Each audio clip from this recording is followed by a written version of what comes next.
discípulos de Cristo que al reino de los cielos le dieron su lealtad. Siervos que ante él se postran. Amados hermanos, bienvenidos una vez más. Doy las gracias a Dios por permitir compartir este maravilloso momento con cada uno de ustedes, con la familia que ustedes representan, y también le damos las gracias al Señor por aquellos hermanos que por algún motivo no han podido estar hoy acá acompañándonos, pero que también el Santo Espíritu del Señor en este momento les está impartiendo su palabra y la bendición de Dios. Saludo a mi hermano amado, Samuel, que me está poniendo hoy mucha atención.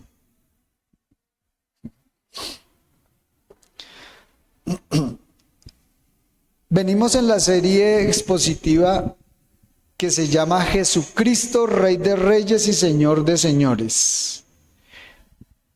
Y vamos a leer nuevamente el capítulo 12 en la presencia de nuestro soberano Salvador. Dice así la bendita palabra del Señor.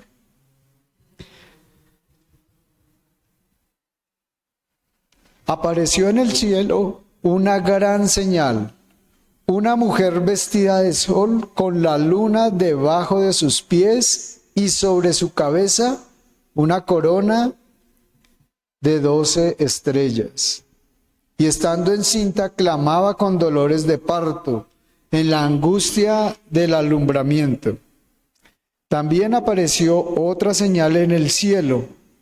He aquí un gran dragón escarlata que tenía 7 cabezas y 10 cuernos, y en sus cabezas 7 diademas, y su cola arrastraba parte de las estrellas del cielo y las arrojó sobre la tierra.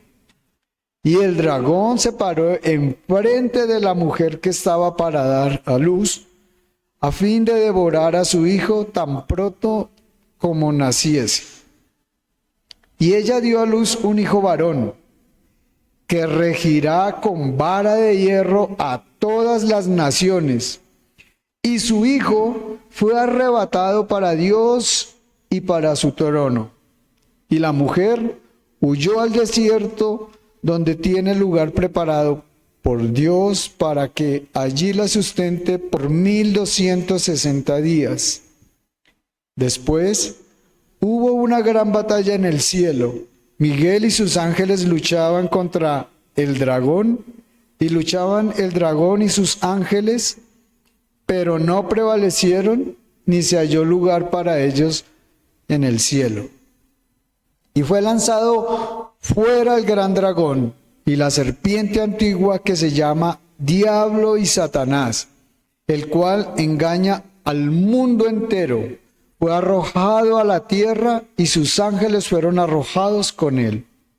Entonces oí una gran voz en el cielo que decía: ahora ha venido la salvación, el poder y el reino de nuestro Dios y la autoridad de su Cristo, porque ha sido lanzado fuera el acusador de nuestros hermanos, el que los acusaba delante de nuestro Dios día y noche. Y ellos le han vencido por medio de la sangre del Cordero y de la palabra del testimonio de ellos, y menospreciaron sus vidas hasta la muerte. Por lo cual, alegraos cielos y los que moran en ellos. Ay de los moradores de la tierra y del mar, porque el diablo ha descendido contra vosotros con gran ira, sabiendo que tiene poco tiempo. Y cuando vio el dragón que había sido arrojado a la tierra, persiguió a la mujer que había dado a luz al hijo varón, y se le dieron a la mujer las 2 alas de la gran águila para que volase delante de la serpiente al desierto, a su lugar donde es sustentada por un tiempo y tiempos y la mitad de un tiempo.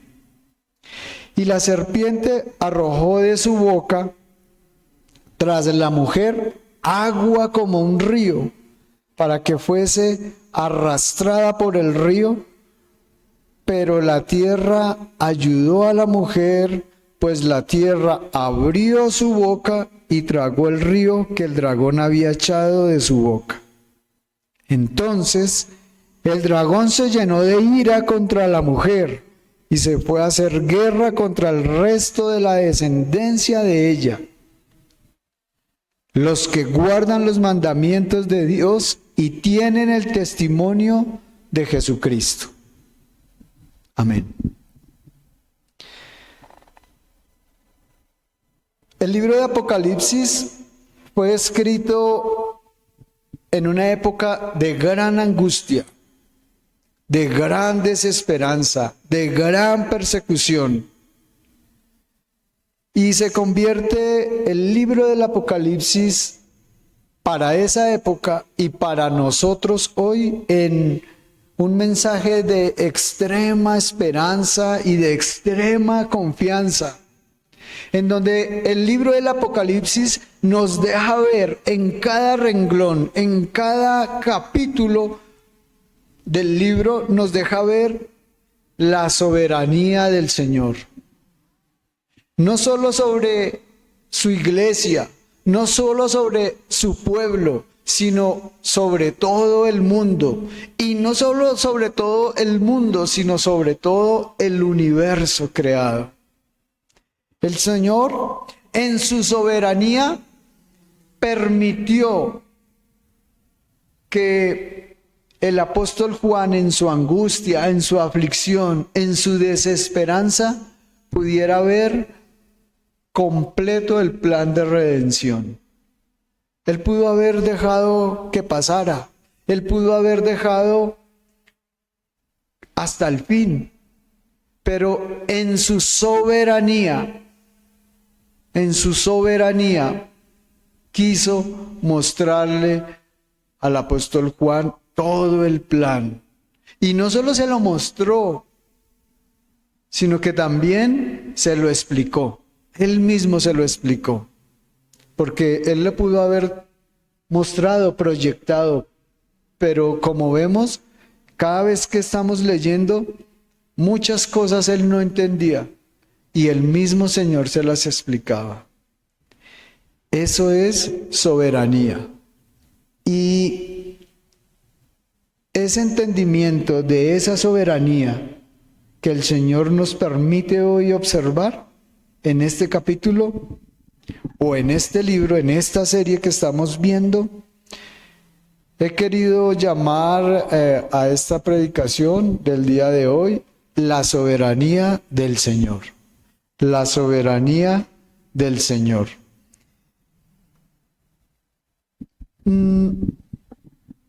Y hoy, por providencia del Señor, terminamos este capítulo maravilloso de la palabra, que es el capítulo número 12. Y entendiendo cómo el Señor utiliza al autor de este libro, que es el apóstol Juan, y su comprensión de las cosas celestiales y las cosas terrenales, él tiene, ya lo habíamos visto hace unos domingos atrás, una forma particular de escribir. ¿Recuerdan que es una forma quiásmica que hace una conexión con un versículo con otro, un capítulo con otro? Recordarán lo que hablamos del apóstol Juan cuando nos habló en el capítulo 11 de la resurrección de Lázaro, que él nos estaba mostrando un episodio que aún no había sucedido porque sucedió un capítulo después. Asimismo, hermanos, quiero pedirles el favor de que volvamos a leer el capítulo 12 con esa conexión.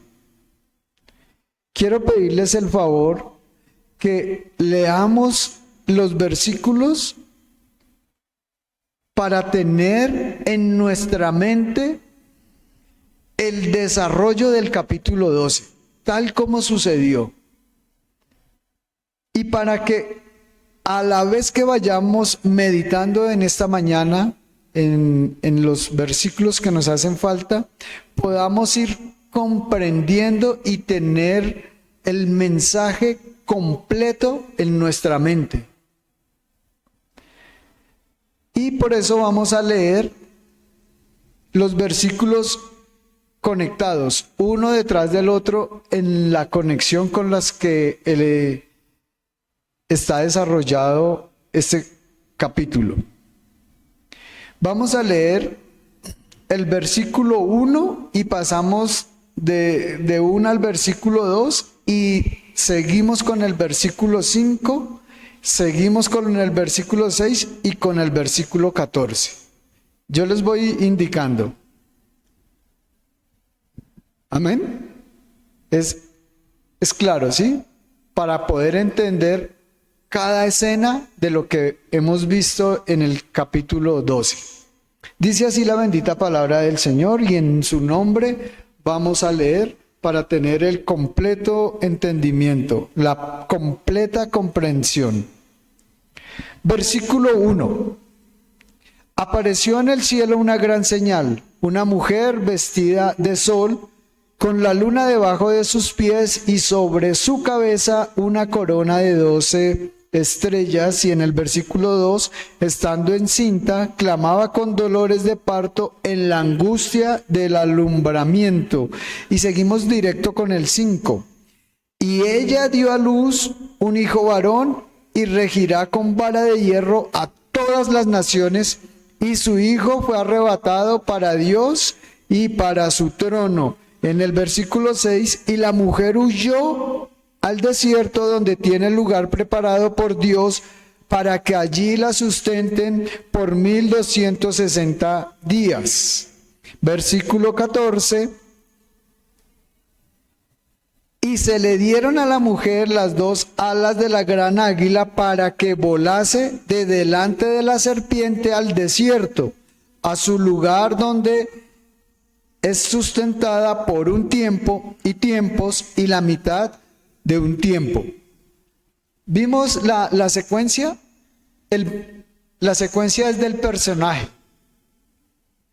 Entonces ya tenemos la idea clara de ese personaje y lo que le sucedió y todo el plan que el Señor trazó con ese personaje. ¿Vieron? Que era la mujer, que la mujer estaba encinta, clamó con angustia en el alumbramiento.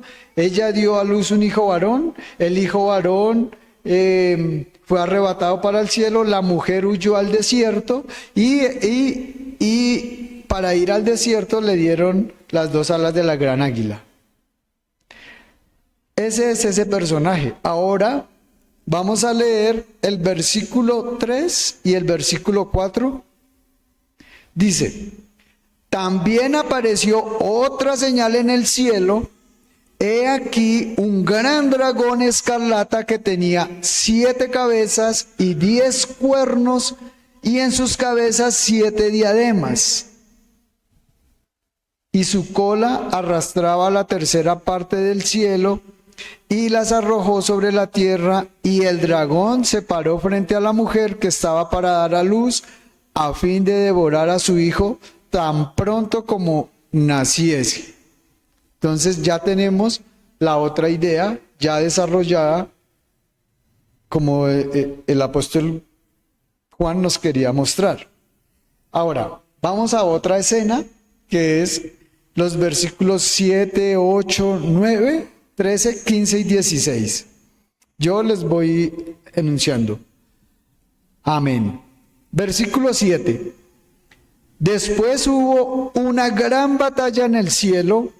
Miguel y sus ángeles luchaban contra el dragón, y lucharon el dragón y sus ángeles, pero no prevalecieron, ni se halló ya lugar para ellos en el cielo. Y fue lanzado el dragón, la serpiente antigua, que se llamaba Diablo y Satanás, el cual engaña al mundo entero.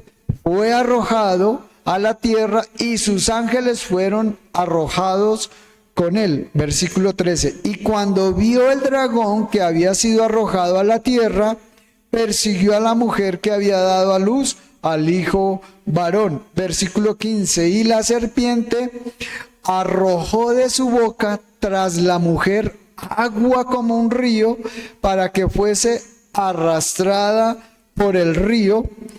Pero la tierra ayudó a la mujer, pues la tierra abrió su boca y tragó al río que el dragón había echado de su boca. Vimos cómo toda esa secuencia hizo conexión entre varios versículos. Entonces ya tenemos claras dos escenas que sucedieron con diferentes personajes, ¿cierto?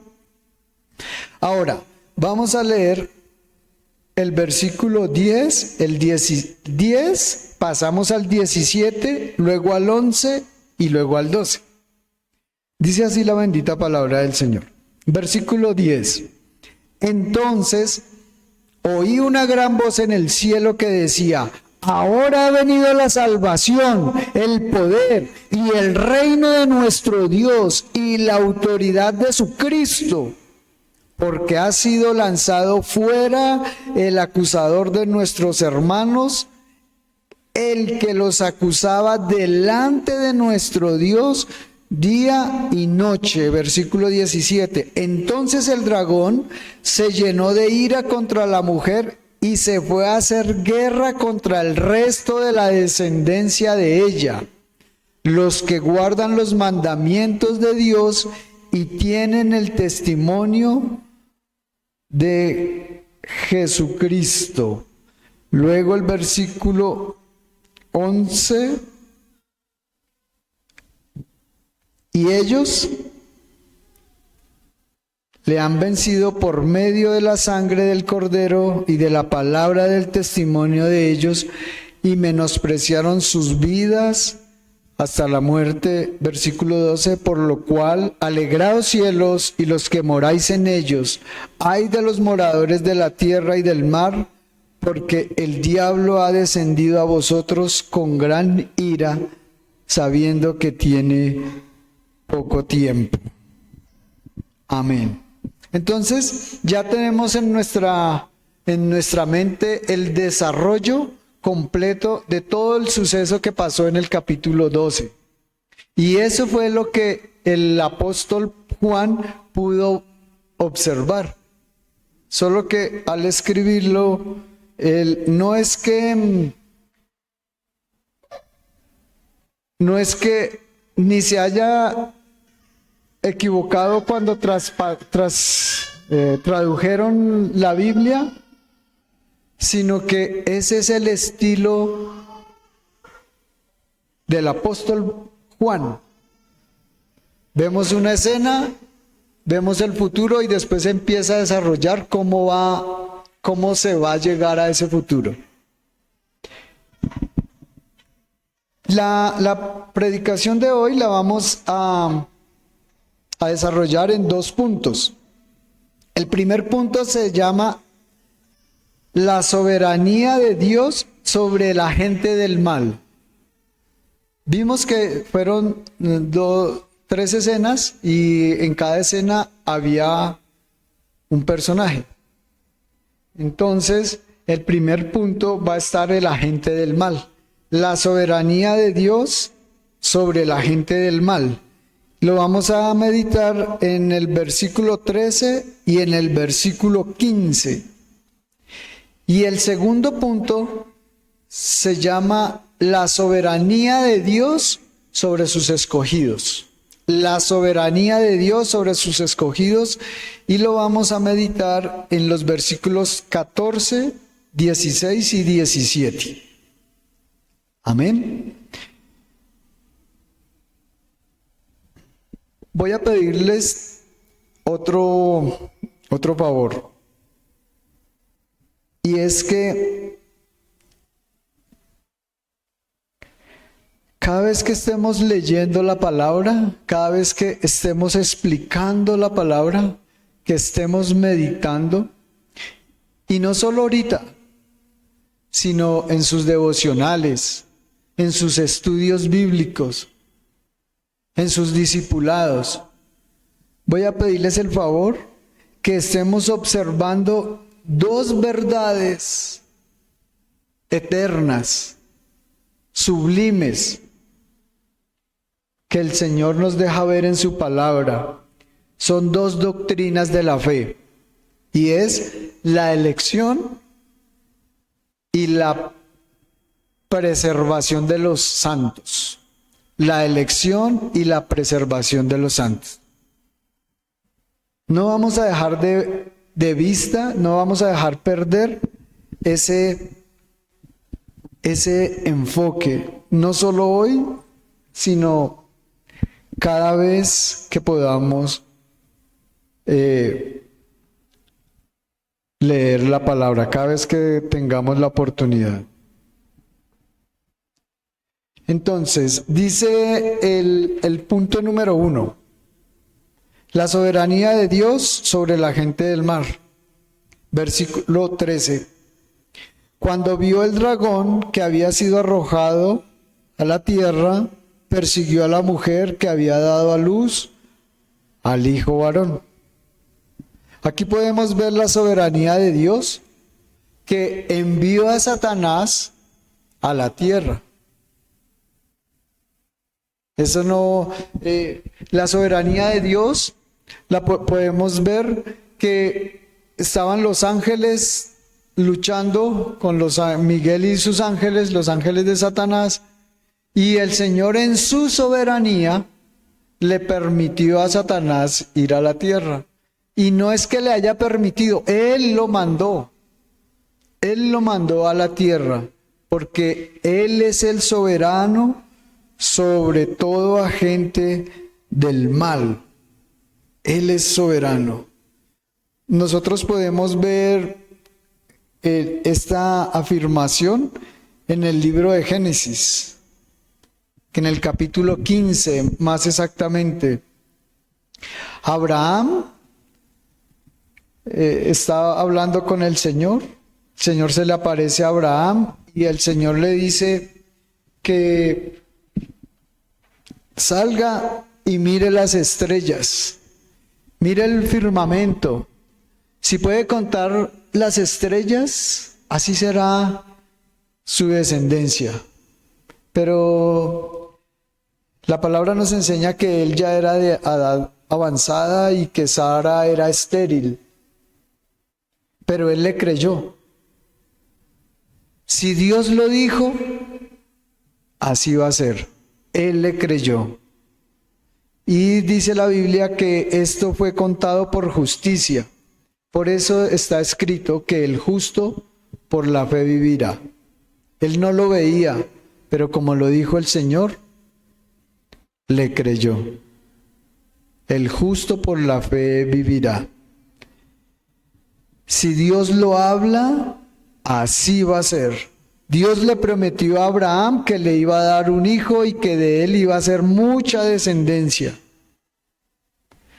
En ese mismo capítulo vemos que Dios apareció a Abraham con 2 varones y él se iba hacia la ciudad de Sodoma y Gomorra para destruirla. Él pudo haberla destruido sin decir nada. ¿Por qué? Porque Él tiene la soberanía. Pero Él dijo, ¿le encubriré esto a mi siervo? ¿Le encubriré lo que voy a hacer a mi amigo? Y nosotros podemos ver lo que el Señor hizo en esas ciudades. Hizo descender fuego y destruyó y consumió a todas las personas. A toda esa región quedó en cenizas, porque era un foco de maldad, porque era la perversión sexual más espantosa, más aterradora que se podía experimentar, que se podía vivir, que se podía ver, era la carnalidad, los placeres sexuales desaforados. Por eso el Señor destruyó esa ciudad, pero se lo contó a Abraham. ¿Por qué la destruyó? Porque Él es soberano sobre el mal. Él manda en el mal. Nada lo coge a Él por sorpresa. La maldad nunca lo va a coger por sorpresa. Él es soberano sobre todo. El Señor le dijo a Abraham que iba a tener una descendencia tan numerosa como las estrellas del cielo. Pero ahí mismo que le dijo eso, le dijo, pero ellos van a ser esclavos durante 400 años. Le dio la fecha, le dio los años que iban a estar como esclavos. Aquí nosotros en este episodio de la Biblia, en esta narración, en esta historia, podemos ver la soberanía del Señor. Él mismo los llevó allá, Él mismo, el mismo Señor los llevó allá a ser esclavos. Él es soberano sobre todo agente del mal. Aquí lo podemos ver. Su descendencia fue esclava durante 400 años, fueron maltratados, humillados, oprimidos, pero había otro plan. El Señor tiene solo un plan redentor, y en ese plan redentor hay varios sucesos. El Señor tiene un pacto con su pueblo. Para el cumplimiento de ese pacto hay otros pactos para llegar al cumplimiento de su pueblo. ¿Cuál es ese nuevo pacto o cuál es el pacto del Señor? Que ellos me serán mi pueblo, ellos serán mi nación santa y yo seré su Dios, dice el Señor. Y yo seré su Dios.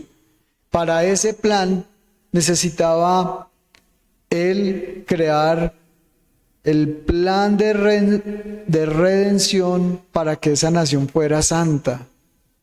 Como los seres humanos no somos santos, Él tenía que santificarnos de una manera. La manera es Cristo. Él tenía un plan soberano, castigar a una nación. ¿Cuál nación? Los amorreos.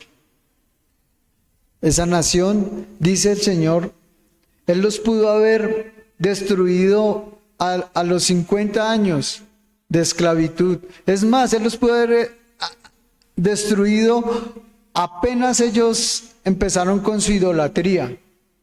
Pero dice la palabra, porque aún no ha llegado a mi colmo su maldad. Queriendo darnos a entender que el Señor es paciente, porque el Señor lo que espera es que todos los hombres nos arrepintamos. Por eso es su paciencia. No es que Él no vea la maldad, Él la puede destruir ahora mismo, pero Él quiere que todos lleguemos al arrepentimiento. Por eso duraron 400 años allá. Durante 400 años se le llenó el colmo al Señor en 400 años. De los amorreos. ¿Quiénes eran los amorreos? Eran descendientes de Cam, hijo de ellos eran, los amorreos eran la tribu descendiente de Emer. Emer era hijo de Canaán. Canaán era hijo de Cam y Cam era hijo de Noé. Pero ellos, ¿qué hacían? Eran una tribu de alta estatura, corpulentos, fuertes, pero eran idólatras. Ellos adoraban a la madre tierra, ellos adoraban las montañas y el desierto. Las montañas eran su Dios y el desierto era la mujer de ese Dios. Por eso el Señor los destruyó. Pero el colmo llegó hasta 400 años. El Señor es soberano sobre el mal. Él le da permiso a la maldad para que actúe, porque tiene un plan eterno. El soberano redentor es soberano sobre todo el universo, sobre todo lo que sucede, y siempre es un propósito. La maldad no se le escapa de las manos al Señor. La maldad nunca se enfrenta al Señor. Es un instrumento, es un instrumento. Luego le dice a esta nación oprimida, saca al pueblo de Israel de 400 años de esclavitud, lo saca con mano fuerte, dice. Y dice que endureció el corazón de Faraón. El Señor es soberano para hacerlo. No porque el Señor quiera que se vuelvan malos. Él no creó la maldad, no creó el pecado, pero Él está por encima de ellos.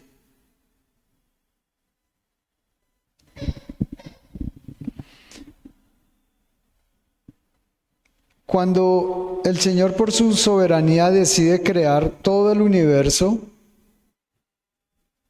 es que comienza el principio de todo. Por eso Génesis viene de una palabra bará en hebreo, que significa comienzo, principio. Y es el principio de la creación, es el principio de todo el universo, es el principio del pecado, es el principio del tiempo y es el principio de la redención también. Y en ese principio del tiempo, nosotros podemos, dice la palabra que le servirá de día, le servirá para los días, para horas, para estaciones, para meses. Y hay una palabra muy interesante. Es la palabra hebrea moadim, que es para fiestas y estaciones. En cada estación había una fiesta. Pero esa palabra, en su significado natural, significa cita divina. Es el momento en el que el Señor actúa. Es el tiempo en el que el Señor actúa. No es el tiempo cronológico, no es cronos, que es el tiempo por horas. Es el tiempo en el que el Señor actúa por su soberana providencia, por su soberanía. Él decide en qué momento actuar y en qué momento no actuar. Y en Génesis 50, ¿qué hizo el Señor cuando sacó a su pueblo? Lo sacó con mano dura, con dos propósitos. Uno era juzgar a esa nación que los oprimió. ¿Cuál fue esa nación? Egipto. Él mismo le dijo: yo voy a juzgar a esa nación que los va a oprimir. ¿Cuál nación? Egipto.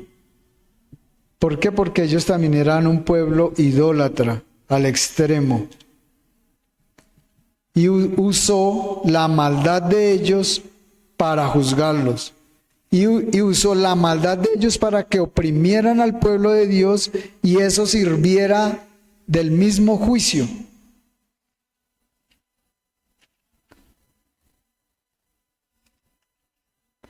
Y en Génesis 52 dice lo siguiente, 51. Entonces se echó José sobre el rostro de su padre y lloró sobre él y lo besó y mandó a sus siervos, los médicos, que embalsamasen a su padre. Los médicos embalsamaron a Israel. Entonces aquí lo que en el versículo 50 lo que dice es que en el capítulo 50 dice que después de que salieron, murió José. Y los hermanos dijeron, ahora él nos va a hacer mal por el mal que le hicimos. Quise tomar esta porción de la Biblia para mostrar que el Señor tiene poder sobre el mal. En el versículo 20 dice, vosotros pensasteis mal contra mí, mas Dios encaminó ese mal para bien, para hacerlos lo que vemos hoy, para mantener en vida a mucho pueblo. Pero en la versión Pechita, miren lo increíble de este pasaje. Versículo 20, en la versión Holman Pechita. Ustedes tramaron contra mí el mal, pero Dios lo había planeado para bien, a fin de que sucediera como este día y salvara a mucha gente. Aquí podemos ver la soberanía del Señor sobre el mal. Él no lo encaminó. Ahora, como les pasó esto, voy a arreglar esa situación. No, Él lo planeó.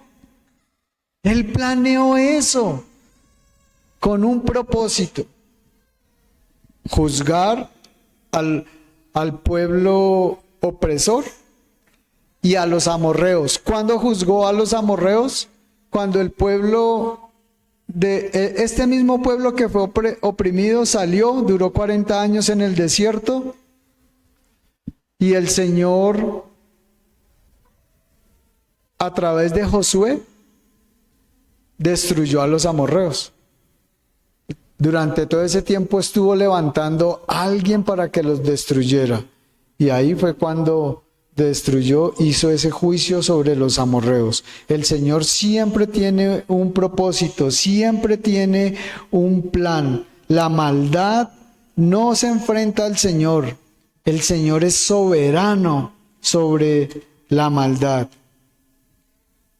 Él planeó que José llegara allá. Él no cambió la situación de José. Él planeó que lo metieran a la cisterna y que lo vendieran. Él no le transformó la maldad de sus hermanos en bendición. Eso fue planeado por Dios. Porque el Señor está soberanamente encima del mal.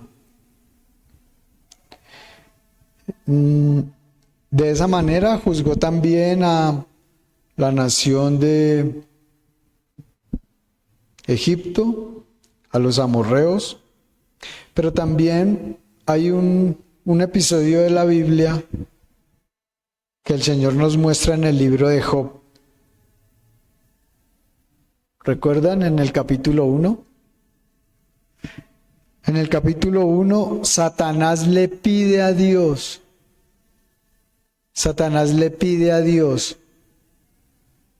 que le permita hacerle mal, y el Señor se lo permite, no porque Él lo obedezca, ni porque conteste las oraciones de Satanás, sino porque el mismo Dios planeó eso. ¿Para qué? Para que Job pudiera entender que de a oídas había escuchado de Dios, pero Dios quería que tuviera una relación íntima, una relación personal, le conociera. Y en medio de tanta dificultad, Él dijo: yo sé que mi Redentor vive. En medio de tanta aflicción, le aplastaron sus hijos, toda su ganado se murió. Él estaba enfermo, su esposa lo despreciaba, le decía: muérase, maldiga a su Dios y muérase. Pero él dijo: yo sé que mi Redentor vive. El Señor es soberano sobre el mal. Él le permite al mal ir hasta donde Dios quiera que él vaya. Por eso nunca pudo tocar el alma de Job. El Señor le permitió solamente tocar sus bienes, la salud, pero su alma no. El Señor está por encima de toda circunstancia. Y Job nos deja ver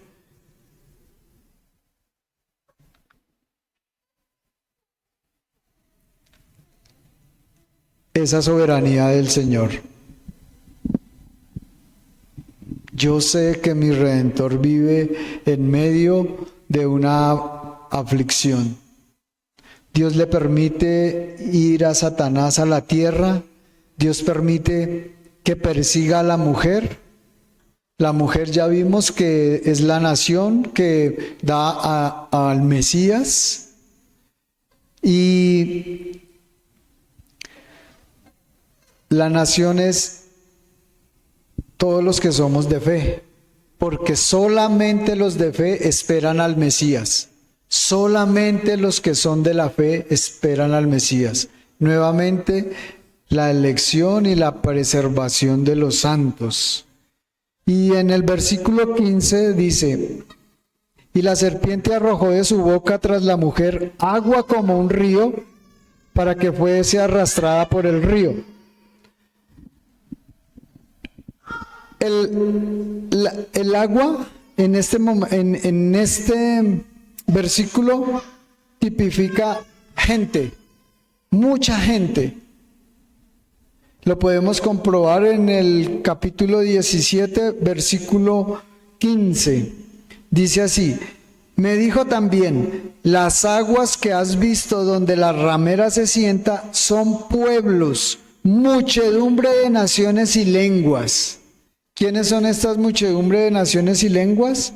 Gente que se opone al conocimiento de la verdad. Los hombres que están en contra de Cristo, en contra de su bendita palabra, en contra de la iglesia, de los creyentes. Aquí vemos la soberanía del Señor, que le dio permiso a Satanás para que engañara a mucha gente y se fuera con esa gente a perseguir a su iglesia, a perseguir a su descendencia, a perseguir a su nación. Aquí vemos la soberanía de Dios, que le permite a la serpiente reunir tanta maldad en contra de su pueblo. Y eso es soberanía. Él tiene el control. Lo que nos lleva a nuestro segundo punto: soberanía de Dios sobre su pueblo. Versículo 14. Y se le dieron a la mujer 2 alas de la gran águila para que volase de delante de la serpiente al desierto, a su lugar donde es sustentada por un tiempo y tiempos y la mitad de un tiempo. Aquí podemos ver la palabra tiempo. Ya vimos que este tiempo aquí es Kairos. Kairos es el momento oportuno para que el Señor actúe. Eso es Kairos, el momento oportuno. Y dice que le dio a la mujer 2 alas, las 2 alas de la gran águila para que volase de delante de la serpiente al desierto, a ese lugar. Nuevamente, en nuestro entendimiento, la preservación de los santos y la elección. ¿Por qué? Porque eligió una mujer, eligió un pueblo y los preserva para el día del Señor. Dice que le dio las águilas de la gran águila, las alas de la gran águila. para que esta mujer se pudiera escapar. Aquí vemos la soberanía de Dios sobre su pueblo. En el primer punto veíamos que Él era soberano sobre la maldad. Y aquí es soberano sobre el pueblo que la mujer representa. Y le dio alas para que volase. Y mire, tan sorprendente esto, que volase delante de la serpiente.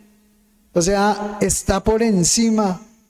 El pueblo del Señor está por encima de la maldad que Satanás quiere traer, esa destrucción. Está por encima. Y se fue al lugar que el Señor le señaló. Porque el Señor es soberano sobre su pueblo y Él ordena a dónde su pueblo debe ir y ordena cómo salir de esa aflicción, de esa tribulación, de esa lucha que el pueblo esté pasando. Le dio alas como las águilas. Esa misma expresión la usa el Señor en el capítulo 19 del libro de Éxodo, en el versículo 4. Y dice: vosotros visteis lo que hice a los egipcios y cómo os tomé sobre alas de águilas y os he traído a mí. Las alas del águila tipifican la protección del Señor. Nuevamente, en nuestro entendimiento, la preservación de su pueblo, la preservación de los santos, a cuáles los escogidos. Por eso en Isaías 40:31 dice: pero los que confían en el Señor tendrán nuevas fuerzas, levantarán alas como las águilas, correrán y no se cansarán. Esto es protección divina. Él los llevó al desierto, pero los protege e impide que el mal los pueda tocar. El mal los pueda tocar. Recordarán el Señor Jesucristo cuando dijo: Señor, no te pido que los saques del mundo, solo líbralos del mal. Solo líbralos del mal. Nuevamente, la elección y la preservación de los santos. Isaías 63:9 dice: cuando ellos sufrían, Él también sufrió. La soberanía de Dios sobre su pueblo. ¿Qué es la soberanía? Es el control de Dios sobre su pueblo. Cuando ellos sufrían, Él también sufrió. Él los redimió, Él los rescató, los tomó en sus brazos y los llevó. Eso dice Isaías 63:9. Cuando todo su pueblo sufría, Él sufrió por su pueblo. Él los redimió, los rescató, los alzó en sus brazos y los llevó. ¿A dónde? Al lugar donde va a ser sustentado. Y me gustaría que miráramos el Salmo 91.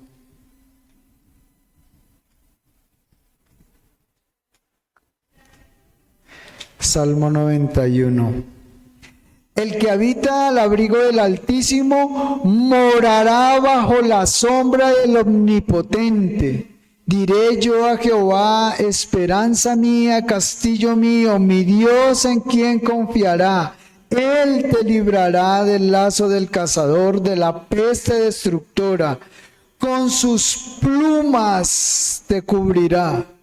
¿Ven nuevamente las alas del águila que le dio a la mujer? Con sus plumas te cubrirá. Y debajo de sus alas estarás seguro. Escudo y adarga es su verdad. ¿Quién es su verdad? Cristo. Yo soy la verdad y la vida. Nadie viene al Padre sino por mí. El Salmo 91 nos deja ver nuevamente la soberanía del Señor sobre su pueblo, que le da alas para que escapen de la maldad, y sobre las alas del Señor morará confiados. Sobre las alas del Señor no temeremos mal alguno. En el versículo 16 de Apocalipsis 12, pero la tierra ayudó a la mujer, pues la tierra abrió su boca y tragó el río que el dragón había echado de su boca. Vimos que le dio el permiso al dragón en su soberanía para que el dragón fuera contra la mujer, mandara ese río, y ese río de gente impetuosa, malvada, con toda su fuerza, arrasara al pueblo de Dios, arrasara a la descendencia de la mujer. Pero en la soberanía del Señor sobre su pueblo, ¿el qué hizo? Le dijo a la tierra que se abriera y se tragara ese río, se tragara toda esa gente. Vemos la soberanía del Señor sobre su pueblo, protegiéndolo en su lucha, en su aflicción. Y esa escena que el Señor le permitió ver a Juan, y la escena que nos permite hoy a nosotros entender, la podemos ver en Deuteronomio 29:2, donde dice: vosotros visteis lo que le hice a Faraón, la destrucción de Faraón. Aquí vemos la soberanía del Señor sobre sus escogidos, la preservación de los santos, de su iglesia. ¿Recuerdan ustedes en el libro de los Números el Señor que nos deja ver la escena que acabamos de leer? Que se abrió la tierra y que consumió ese río. Cuando en Números nos habla que miles se fueron en contra de Moisés, orquestados por un hombre llamado Core. Muchos lo siguieron. Y es tan impactante esa escena porque dice que cuando ellos murmuraron, esos ríos de gente se fueron contra Moisés, y el Señor, ¿qué hizo? Le ordenó a la tierra que se abriera, y habiendo tanta gente, se tragó la tierra, abrió su boca, abrieron grietas y se tragó a toda esa gente que murmuró contra Moisés y contra Dios. Y dice que se fue con sus familias, con los hijos, y también con todas sus posesiones, con el ganado, casas, tiendas, todo lo que tenían, se lo tragó. ¿Qué vemos de la soberanía del Señor? Que habiendo uno, por eso dice, caerán a mi lado 1000, a mi otro lado 10,000, pero a mí no me tocará.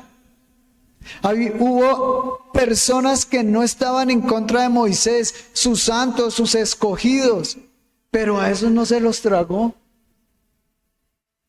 Aquí vemos la soberanía del Señor sobre su pueblo. Solo se tragó a los que murmuraron contra él y contra Moisés. Entonces, en nuestra escena nuevamente, el dragón, el Señor le permitió ir a la tierra, persiguió a la mujer, pero como vio que no podía contra esa nación en esa tierra, mire lo que dice en el versículo 17. Entonces el dragón se llenó de ira contra la mujer, o sea, contra esa nación, contra los santos. Mire lo que hace. Y se fue a hacer guerra contra el resto de la descendencia de ella. Como no pudo con ella, dijo, entonces ahora me voy contra la descendencia de ella. ¿Y quién es la descendencia de ella? Mire lo que dice. los que guardan los mandamientos de Dios y tienen el testimonio de Jesucristo. ¿Ustedes no guardan los mandamientos de Dios y no tienen el testimonio de Cristo? Contra ellos, Satanás se fue a hacer guerra.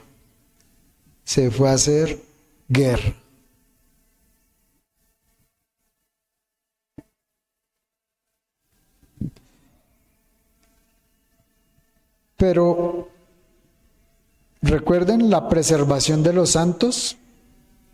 Él es soberano sobre el pueblo de Dios. Él los guarda, los cuida, los protege. Se fue a hacer guerra contra ellos. Y mire lo que le pasó. Versículo 11. Ellos le han vencido por medio de la sangre del Cordero y de la palabra del testimonio de ellos. Y menospreciaron su vida hasta la muerte. Eso está en el versículo 11, pero ya lo leímos en la escena completa. ¿Por qué lo quise tomar para el final? ¿O por qué hice la conexión en el final? Porque va y hace guerra contra ellos. Pero recuerdan que el Señor dijo que las puertas del Hades no prevalecerán contra la iglesia, porque ellos le han vencido por medio de la sangre y del Cordero. Antes de ese versículo está que hubo una guerra en el cielo y que fue echado. Y luego dice, y ellos le vencieron por medio de la sangre y del Cordero. Ha venido la salvación, la redención. Y estaban peleando, eran los ángeles. Pero es que Cristo no murió por los ángeles. Entonces, esto no está hablando de los ángeles, está hablando de la iglesia, de los que guardan los mandamientos, y ellos sí fueron los que vencieron por medio de la sangre del Cordero. Y dice que menospreciaron sus vidas hasta que los mataron por la fe. No importa que los maten, porque ellos vieron también la escena completa, así como nosotros hoy también la podemos ver, la escena completa, el final. No, ahorita cantábamos. El Señor está por encima del mal, es soberano sobre su iglesia. Él la cuida, Él la protege y le da los medios para combatir esa maldad. Y ellos le han vencido por medio de la sangre del Cordero. No murió por los ángeles. Cristo no murió por los ángeles. Los ángeles no mueren. Los ángeles no son redimidos. Los ángeles no pecan. Los ángeles todo el tiempo están alabando al Señor. Por eso es que quise que hiciéramos esa conexión. Primero el versículo 17 para entender que los que han vencido somos nosotros y que guardaron el testimonio de ellos y menospreciaron sus vidas hasta la muerte.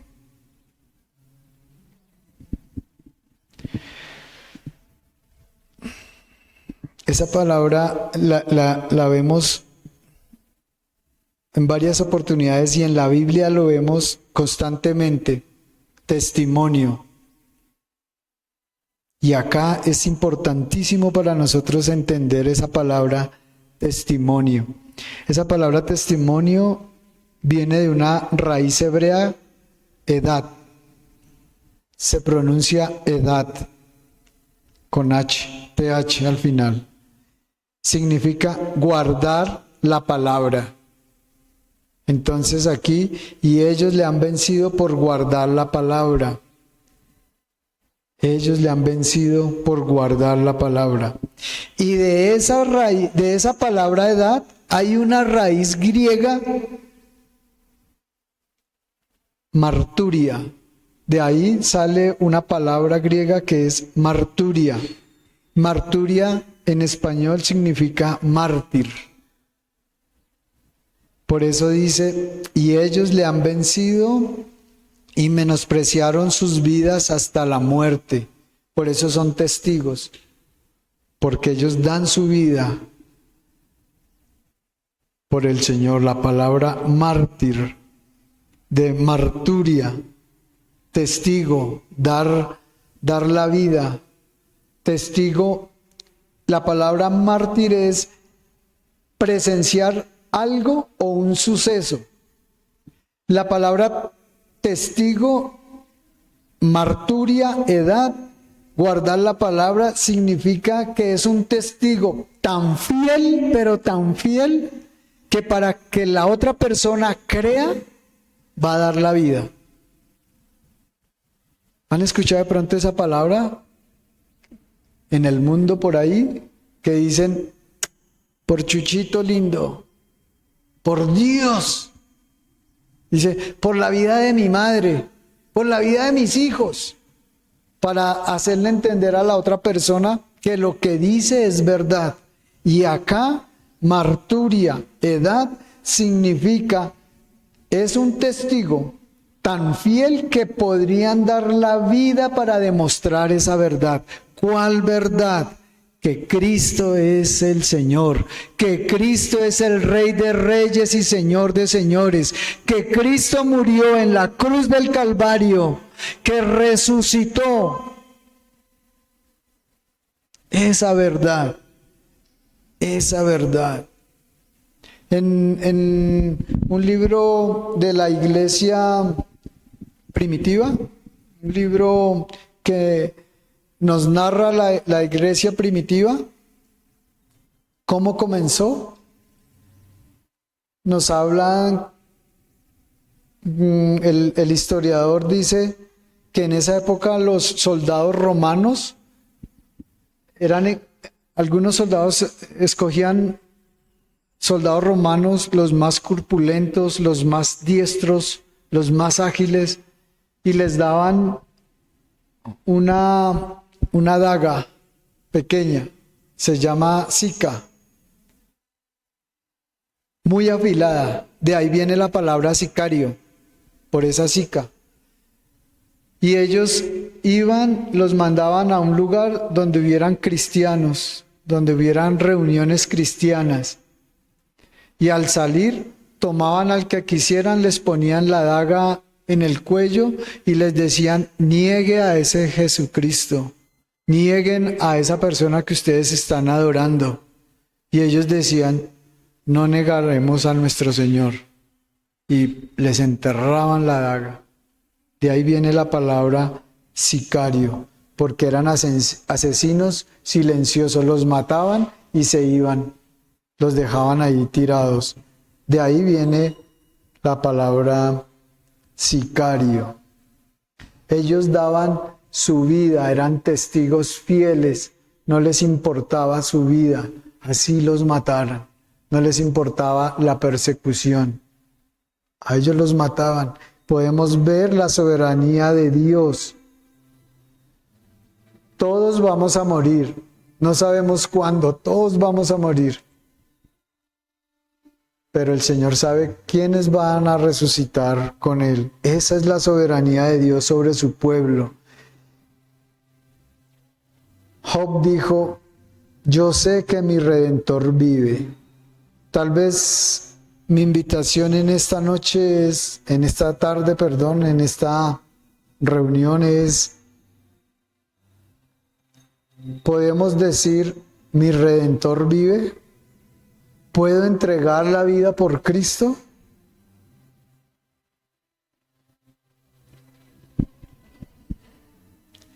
En estos días, buscando algunos libros para estudiar, me causó curiosidad que en la biblioteca había un libro que nunca había leído, porque es de un autor secular. Estaba casi nuevo, pero yo nunca lo había leído y buscando unos libros se cayó y el título de ese libro es ¿Por qué le pasan cosas malas a la gente buena? ¿Ustedes no se han hecho esa pregunta alguna vez? ¿No en alguna reunión cuando están predicando de Cristo, cuando están evangelizando, no les dicen, no les han hecho esa pregunta? ¿Por qué le pasa a la gente buena cosas malas si su Dios existe? ¿Por qué le está pasando esto malo? Pues yo también me hice esa pregunta porque yo también me la hacía. Y me la hacía para poder responder a esas personas, para intentar defender a un Dios soberano, a un Dios bueno, a un Dios poderoso. Y en ese día que la encontré el libro que estaba buscando. Es un libro que habla de la soberanía de Dios. Es un libro donde están los atributos de Dios. Ese libro se llama Los atributos de Dios de Arthur Pink. Y él da un enunciado de la soberanía. Para entender la soberanía, cogí otro libro para leer del doctor R.C. Sproul, y a él también le hicieron esa pregunta y me impactó lo que él respondió. Mire lo que él le dice en su libro, el doctor R.C. Sproul. Le estaban haciendo una entrevista y él dijo, eso lo he escuchado muchas veces,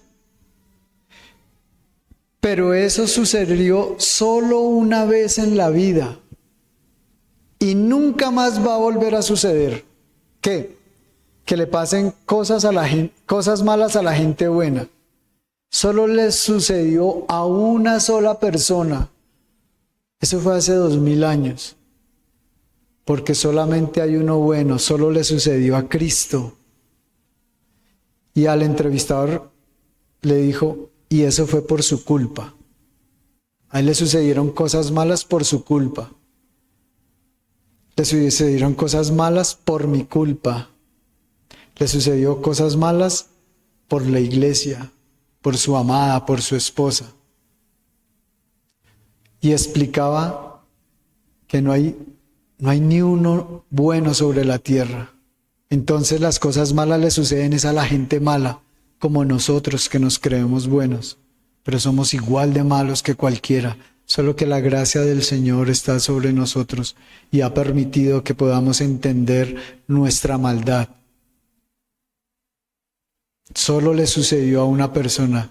El Señor Jesucristo dijo, ¿por qué me llamas bueno? Solo hay uno bueno. La Biblia dice, no hay bueno ni aún uno. No hay quien haga lo bueno. Todos somos malos. O sea, que las cosas malas le están pasando es a todos porque todos somos malos. Si estás en una lucha, si estás en una aflicción, si hoy estamos pasando por una enfermedad, ¿por qué me pasa esto si soy bueno? Somos malos, todos somos malos. Solo le pasó a una persona buena y nunca más le va a volver a pasar, porque cuando Él venga ya no va a venir como Cordero, sino cuando Él venga va a venir como el Rey de Reyes y Señor de Señores. Nunca más le va a volver a pasar. Esa escena nunca más va a volver a suceder.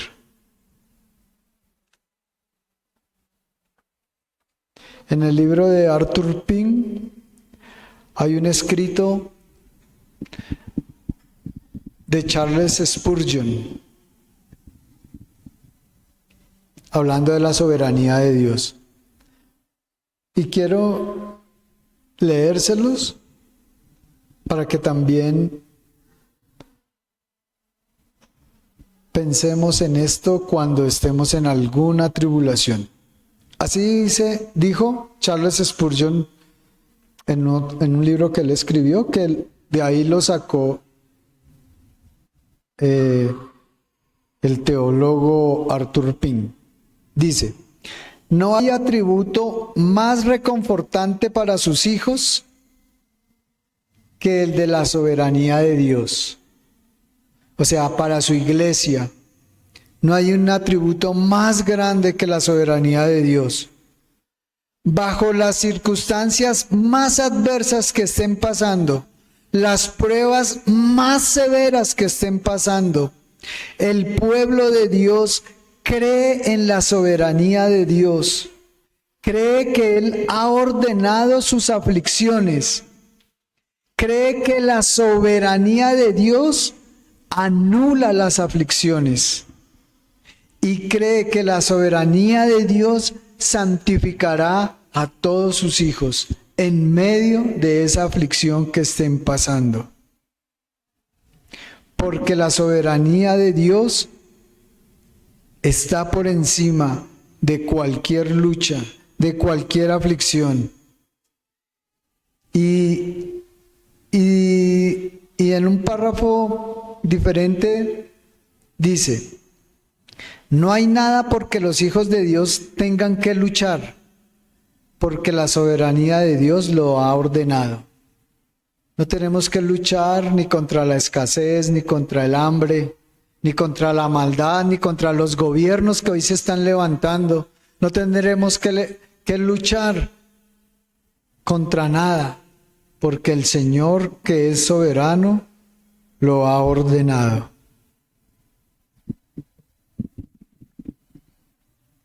Que no nos hallemos nosotros luchando contra Dios, porque las luchas o las pruebas o las aflicciones que hoy estemos pasando o vayamos a pasar fueron ordenadas por el Señor.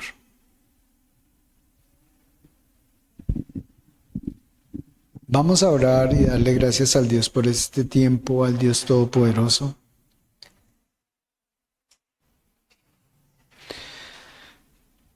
Eterno Rey, soberano del universo, poderoso Dios de Israel,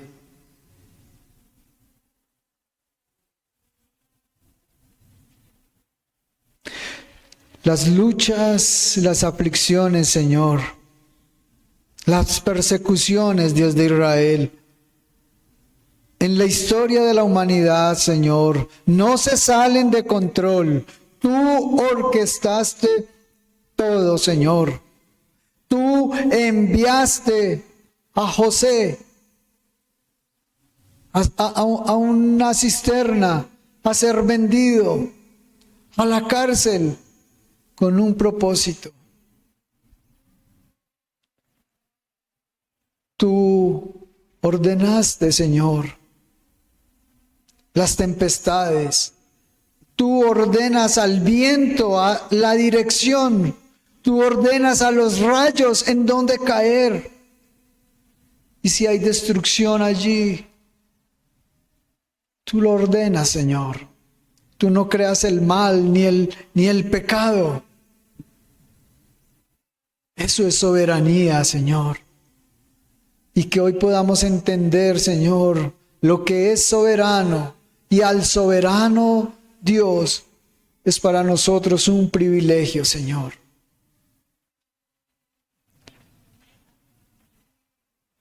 El Señor Jesucristo, nuestro Redentor, nuestro Salvador, cuando estuvo frente a ese gobierno malvado, satánico, pero también que tú diste permiso, cuando estuvo frente a Poncio Pilato, él dijo: ¿no tienes temor de mí? ¿No sabes que yo te puedo dar la vida, que yo puedo dar muerte ahora mismo, pero te puedo volver la vida? ¿Cristo qué dijo? Cristo dijo: tú no tienes ningún poder en mí, si no fuera dado por mi Padre. Lo orquestó Dios, Dios orquestó ese momento. Dios le dio permiso al mal para que actuara. Dios está por encima de todo mal. Y el Señor Jesucristo allí fue escarnecido, fue golpeado, fue latigado y fue a la cruz. Allí pagó la deuda por mi maldad, por mis pecados. Fue el único bueno que sufrió cosas malas. El resto de nosotros somos tan malos como cualquiera, Señor. Y hoy lo podemos entender. Y podemos entender también, Padre Santo, cómo el Señor Jesucristo, estando allí en ese juicio, donde estaban los fariseos, los principales, los sacerdotes, estaba Caifás, Anás, y ellos pudieron mandarlo a apedrear porque él era judío y los judíos resolvían sus juicios apedreando a la persona hasta que muriera. ¿Por qué no lo apedrearon? Nunca dijeron apedrémoslo hasta que muera. ¿Por qué? Porque fue un plan tuyo. Él tenía que morir allí en la cruz. Allí tenía que derramar hasta la última gota de la sangre que había en su cuerpo, para que esa sangre pudiera limpiarnos hoy, limpiar a la humanidad, a tu pueblo, a tu iglesia, de la maldición del pecado. Tenía que ser levantado y allí poder clavar todas las actas que nos eran contrarias. Allí las llevamos, allí las clavamos. Es todo por tu soberanía, Señor. Poncio Pilatos dijo: Él es de ustedes, Él es judío, que lo juzgan ustedes. Yo no hay mérito para hacerlo, pero tú ya lo habías planeado, tú ya lo habías orquestado, ya lo habías direccionado. Así tenía que ser. Maldito el que es colgado en el madero, para que con esa maldición hoy su iglesia, su descendencia, la descendencia de la mujer, pudiéramos ser benditos por ti, por tu sangre, por el sacrificio. La iglesia primitiva, cuando sufrió tal persecución, daban su vida porque podían ver, Señor, que un día tú les resucitarás. Hoy, Señor, hoy haznos entender, Padre Santo, Padre de la gloria, que hoy, si hoy muriésemos, si hoy tuviéramos que dar la vida, si hoy tuviéramos que ser testigos fieles de la muerte, la crucifixión, la resurrección, que amamos, que adoramos a mi Redentor, porque sé que mi Redentor vive, y hoy muriéramos por eso, Señor. Si hoy vinieran y nos quitaran la vida por eso, Señor, sabemos que tenemos vida eterna, porque tú lo has prometido, que nos llevarías, Señor, que hay muchas moradas en tu casa, y que hay una preparada para cada uno de nosotros, para tu iglesia, para tus santos, y que en tus manos, Señor, hemos confiado, porque nadie nos arrebata de tus manos, Señor. Que las alas del águila, gran águila, que le diste a la iglesia, es para pasar por encima de toda dificultad, porque en toda dificultad tú estás. Tú dijiste en Isaías: cuando pases por las aguas, Cuando pases por el fuego, no temas, yo estoy contigo. No dice, si pasas por el agua, si pasas por el fuego. Dice, cuando pases, no te ahogarás, no te anegarás, porque yo estoy contigo. Lo confirma el apóstol Pedro cuando iba caminando por el agua, por el mar, sintió temor y se hundió. Vino la mano rescatadora de nuestro Redentor, la mano poderosa, y lo salvó.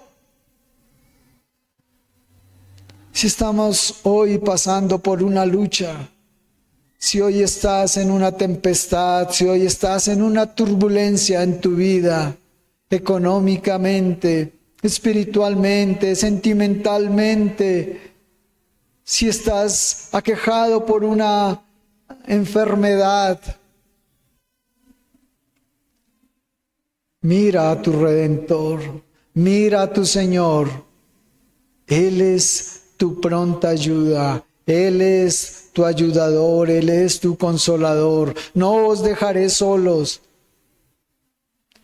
En el mundo tendréis aflicción, pero no temáis, no temáis. Yo he vencido.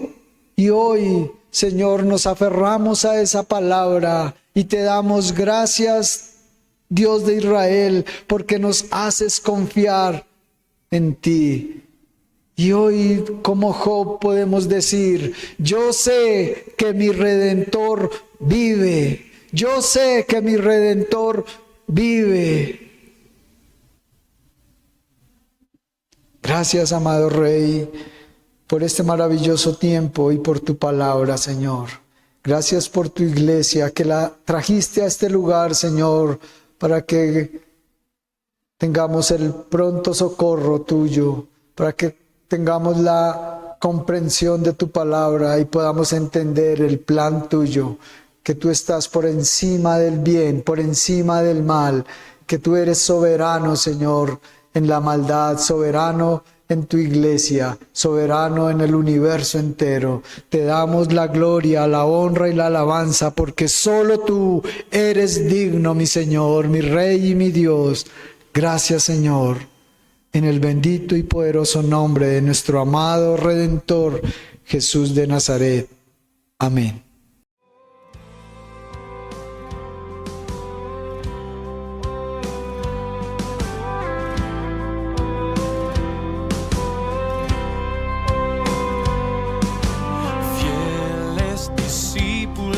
De Cristo, que al reino de los cielos le dieron su lealtad.